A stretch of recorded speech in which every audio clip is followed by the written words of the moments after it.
pembinaan BPPKB pasti jaya. Bersatu bersama bersaudara, junjunglah martabat Panji kita. Melawan kezoliman, tingkatkan pembinaan BPPKB pasti jaya. Ayo lanjutkanlah perjuangan sampai ke anak cucu kita. Bela negara Banten Jaya, NKRI yang selalu kita jaga. Hentakan kakimu, kapalkanlah tinjumu, bersatu hancurkanlah musuhmu. Bersama pasti teguh, bercerai pasti runtuh, BPPKB pasti jaya.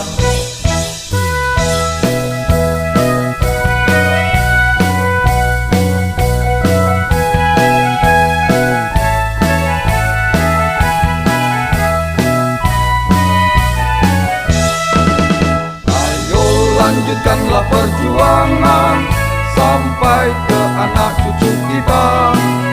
Bela negara Banten Jaya, NKRI yang selalu kita jaga.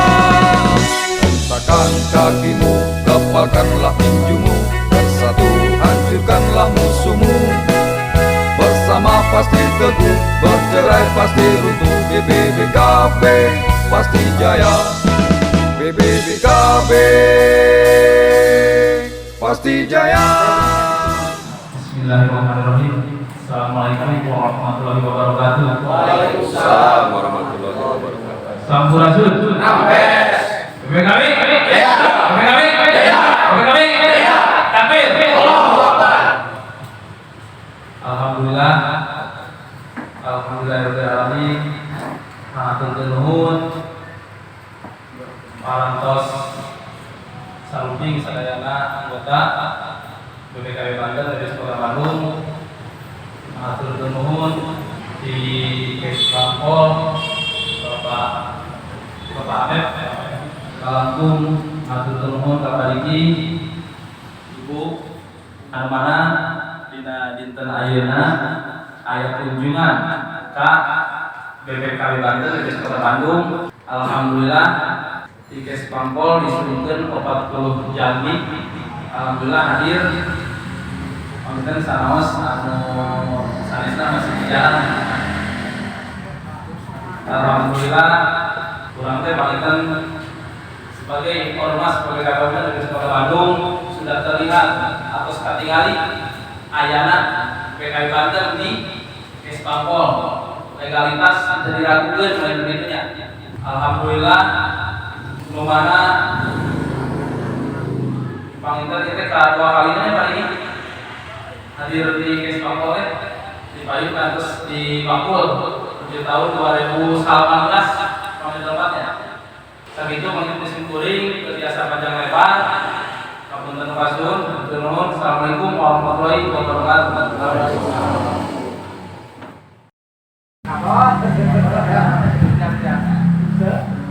Assalamualaikum warahmatullahi wabarakatuh. Waalaikumsalam warahmatullahi wabarakatuh. Sampurasun. Nampes.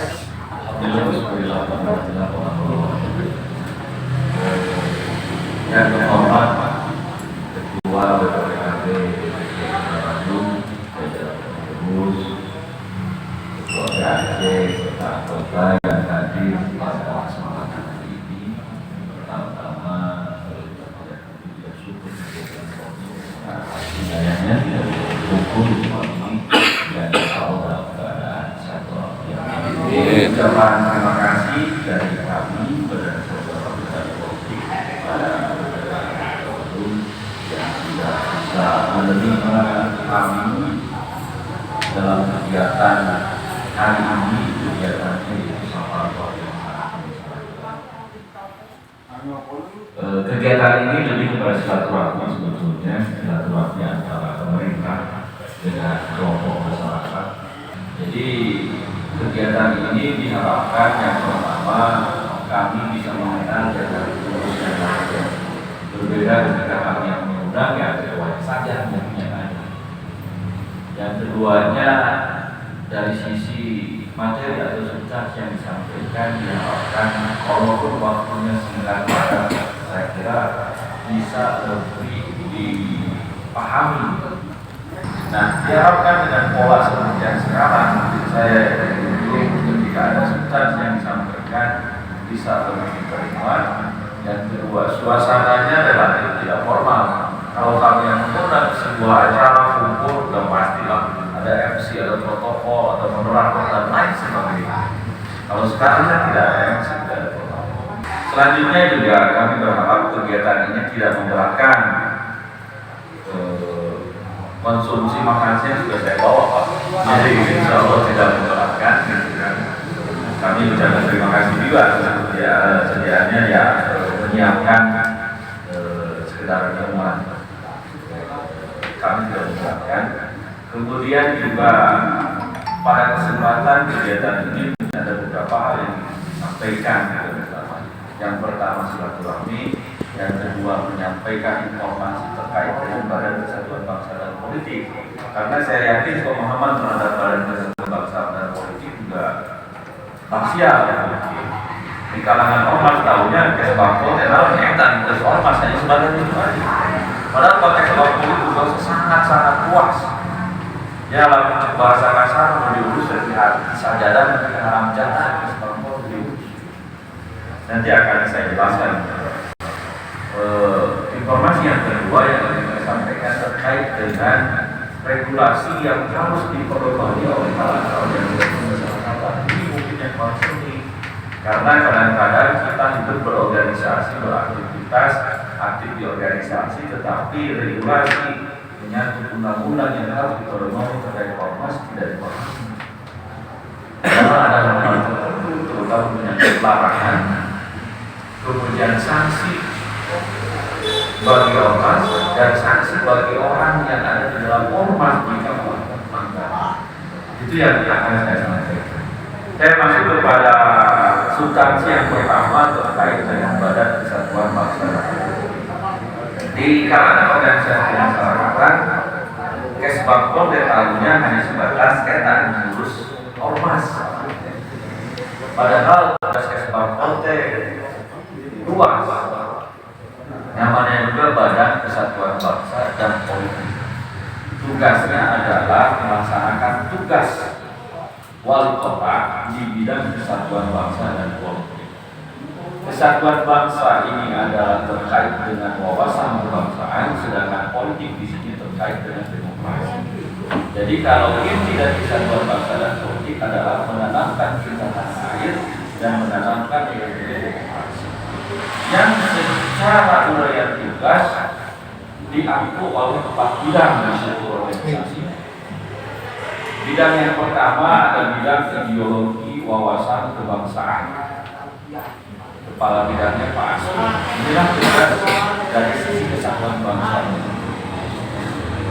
Bidang ideologi wawasan kebangsaan tugasnya adalah menanamkan nilai-nilai kebangsaan, wawasan nasional, kemudian ideologi kecintaan terhadap tanah air, bela negara, kemudian karakter bangsa, nilai-nilai kepahlawanan yang secara garis besar intinya adalah menanamkan cinta kepada tanah air.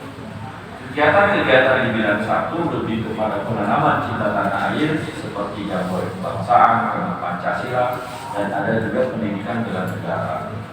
Yang paling pertama yang saya jelaskan adalah terkait larangan terkait sanksi, kemudian sanksi administrasi bagi ormas dan sanksi pidana bagi jajaran atau orang yang ada di ormas tersebut.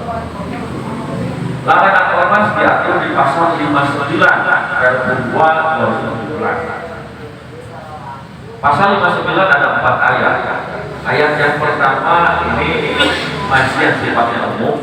Di situ menerangkan tentang bendera, lambang, atribut dan lain sebagainya, di mana secara garis besar ayat 1 ini mengamanatkan dilarang mempunyai kesamaan menyangkut nama, bendera, lambang, atribut dengan organisasi lain, dengan lembaga pemerintah, dengan lembaga internasional, dan dilarang mempunyai kesamaan dengan partai.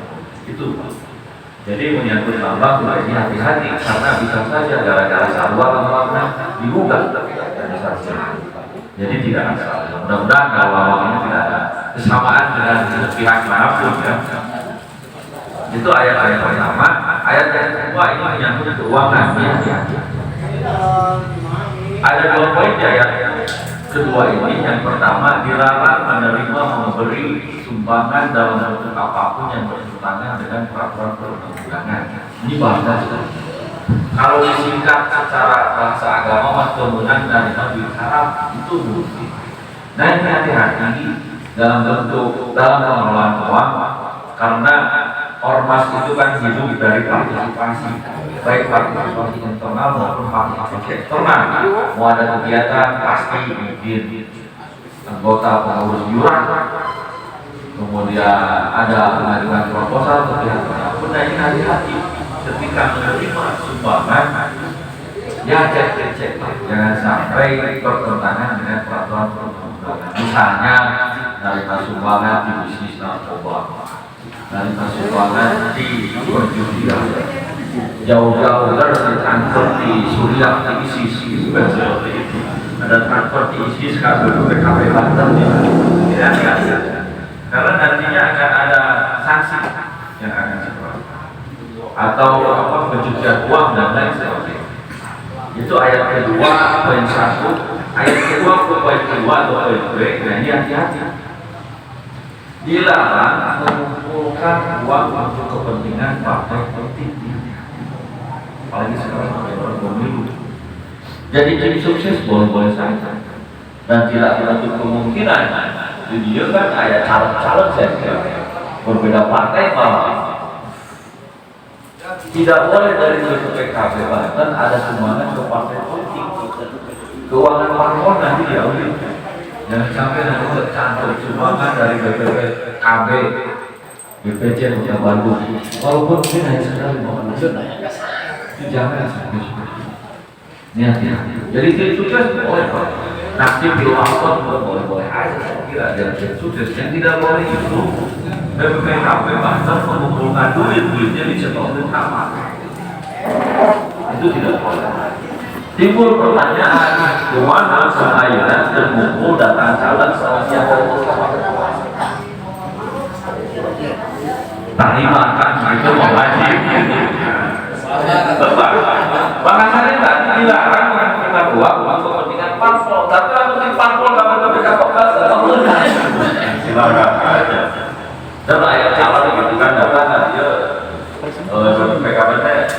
PKB Kota Bandung mau ada kegiatan kayak di jalan ke umat taliman itu ya sama. Yang tidak boleh itu adalah dari PKB itu tolong jadi harus bisa dibedakan. Ayat 3 ini menyangkut permusuhan suku, agama, ras antar golongan, kemudian penistaan agama, kemudian melakukan tindakan yang mengganggu ketertiban umum, merusak fasilitas umum, fasilitas sosial. Saya jelas ya, 3 poin di ayat 3. Ada poin keempat di ayat 3 ini, dilarang melakukan tindakan yang menjadi kewenangan aparat penegak hukum. Kalau bahasa sehari-hari pertama ulama hakim sendiri. Namun ayat kali ditewak ulah di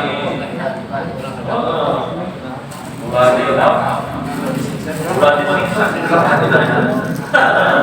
serang ke polisi. Kalau bahasa hukumnya dilarang melakukan tindakan yang menjadi kewenangan aparat penegak hukum, kemudian jadi polisi, kemudian jadi jaksa, kemudian jadi hakim. Mungkin kita tidak sadar fenomena yang terjadi sekarang banyak di lapangan, dan itu sedang diberantas oleh polisi. Apa? Leasing. Jadi backing leasing aja belanja motornya. Karena kredit motor ini adalah peristiwa hukum. Orang yang melakukan kredit ke pihak leasing itu adalah peristiwa hukum.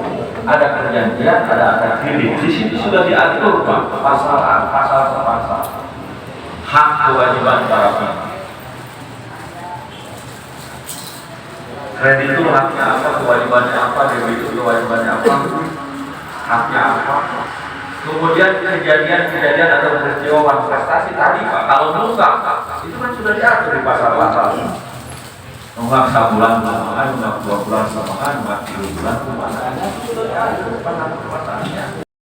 Proses kredit ini adalah fidusia dan situ sudah bergerak. Ini salah satu contoh saja. Mungkin banyak hal lainnya. Berbeda ketika misalnya di BPPKB ada lembaga bantuan hukum yaitu Legista, dan itu resmi. Kalau lembaga bantuan hukum berarti yang beracara adalah sebagai pengacaranya, bukan sebagai BPPKB nya, tetapi sebagai pengacara, baik itu atasnamakan LBH BPPKB seperti itu boleh bolehkan. Tapi yang tidak boleh itu tadi melakukan tindakan-tindakan yang mengeksekusi, apalagi sampai menjadikan. Itu ayat 3. Nah ayat 4, ayat 11 ini yang terkait dengan masih terkait lambang bendera tersebut, tentunya yang mempunyai kesamaan dengan organisasi separatis dan organisasi terlarang. Misalnya tiba-tiba lambang BPKB ayat al-warid, nah itu bahaya. Sanksi administrasi ada 4. Yang pertama surat peringatan, yang kedua pembekuan atau pemberhentian kegiatan, yang ketiga pencabutan badan hukum, dan yang keempat adalah pembubaran ormas. Ini hati-hati. Jadi kalau ada yang melanggar pasal 59, ormas ini diancam dengan sanksi administrasi. Diberikan surat peringatan dulu, masih tidak dinyatakan saja, selanjutnya akan dibekukan. Setelah dibekukan masih juga melakukan pelanggaran, selanjutnya akan dicabut badan hukumnya atau SK-nya. Dan ketika dicabut badan hukum atau SK-nya, maka secara otomatis dinyatakan bubar di seluruh wilayah NKRI. Gimana kalau oknumnya dari organisasi ini melakukan pelanggaran, diancam dengan pidana paling rendah 6 bulan, kemudian bisa 20 tahun dan bisa penjara seumur hidup. Contoh kasusnya apa?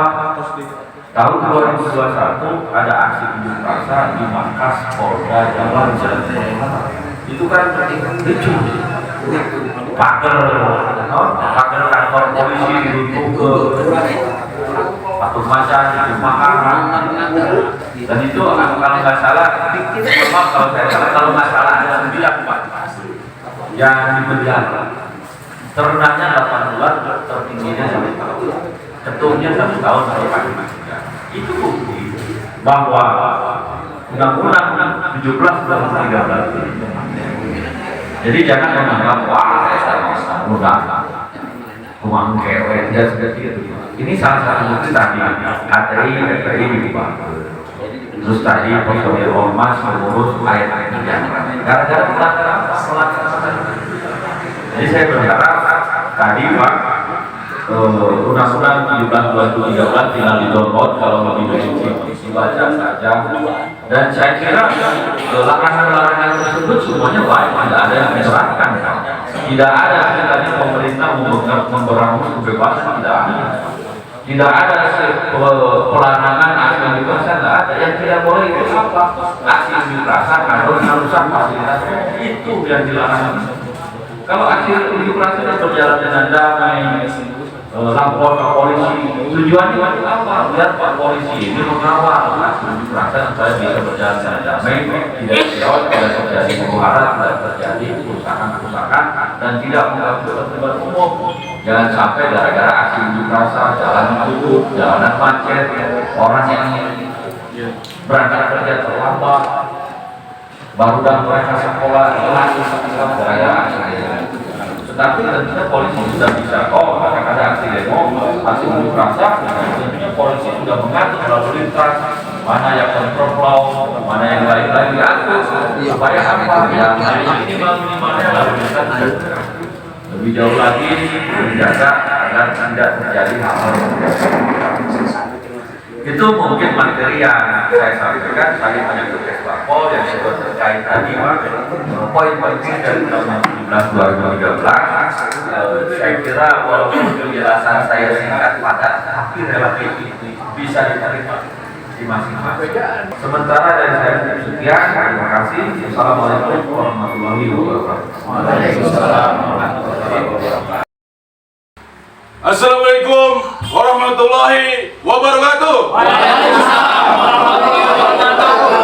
Sampurasun. Kami segenap jajaran BPPKB Banten, DPC Kota Bandung mengucapkan terima kasih atas kunjungan ke Spangpol Kota Bandung. Wassalamualaikum warahmatullahi wabarakatuh.